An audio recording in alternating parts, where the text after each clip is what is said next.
Hi ನಮಸ್ಕಾರ ಎಲ್ರಿಗೂ. ನಾನಿವತ್ತು ಬಂದಿದ್ದೀನಿ ಮೀಶೋ ಪ್ರಾಡಕ್ಟ್ನ ಜೊತೆಗೆ. ಎಕ್ಸೈಟೆಡ್ ಇದ್ದೀರಾ? ಎಸ್, ಏನಿದು ಅಂತ ನೋಡ್ತಾ ಇದ್ದೀರಾ. ಬಿಗ್ ಬಾಸ್ ಸೀಸನ್ 12ಅಲ್ಲಿ ಕಾವ್ಯ ಅವರು ಬಳಸಿದ್ರು. ರಕ್ಷಿತಾ ಅವ್ರನ್ನ ಕೂಡ ಇದನ್ನು ವೇರ್ ಮಾಡಿದರು. ನಾನು ಇವ್ರನ್ನ ಇನ್ಸ್ಪೈರ್ ಆಗಿ ಆರ್ಡ್ರ್ ಮಾಡಿದ್ದು ಫ್ರಮ್ ಮೀಶೋ ಅಲ್ಲಿ. ಸೂಪರ್ಬ್ ಆಗಿದೆ, ಒಳ್ಳೆ ಕ್ವಾಲಿಟಿ ಪ್ರಾಡಕ್ಟ್. ಬೆಲ್ಟ್ ಕೂಡ ಇದೆ ಮತ್ತು ಸ್ಲೀವಿಗೆ ಫ್ಲವರ್ ಥರ ಆ್ಯಡ್ ಮಾಡಿದ್ದಾರೆ. ಫ್ರಂಟ್ ಕಟ್ ಬಂದುಬಿಟ್ಟು ವಿ ಶೇಪಲ್ಲಿ ತುಂಬ ಚೆನ್ನಾಗಿದೆ. ಆಫೀಸ್ ವೇರಿಗೆ ಮತ್ತು ಒನ್ ಡೇ ಈ ಬೇಸಿಗೆಯಲ್ಲಿ ಔಟ್ಸೈಡ್ ಹಾಕ್ಕೊಂಡು ಹೋಗೋಕ್ಕೆ ಕಾಟನ್ ವೇರಲ್ಲಿ ಇದು ತುಂಬ ಚೆನ್ನಾಗಿ ಅನಿಸುತ್ತೆ.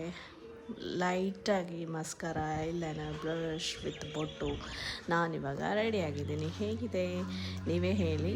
ಈ ಫ್ರಾಕ್ ನಿಮಗೆ ಇಷ್ಟ ಆಯಿತಾ? ಗೌನ್ ಅಂತೀರಾ, ಏನಂತೀರಾ? Comment for the link. Follow me for more video. Thank you so much. Meet ಆಗ್ತೀನಿ ನೆಕ್ಸ್ಟ್ ವಿಡಿಯೋ ಜೊತೆಗೆ ನಿಮ್ಮ ಯೂಟ್ಯೂಬ್ ಚಾನಲ್ ಮತ್ತು ಇನ್ಸ್ಟಾಗ್ರಾಮಲ್ಲಿ. ಪೂರ್ಣಿಮಾ, ಥ್ಯಾಂಕ್ ಯು ಇಷ್ಟೊತ್ತವರೆಗೂ ಟೈಮ್ ಕೊಟ್ಟು ವಾಚ್ ಮಾಡಿ ನನ್ನ ವಿಡಿಯೋ ನೋಡಿದ್ದಕ್ಕೆ ಧನ್ಯವಾದಗಳು.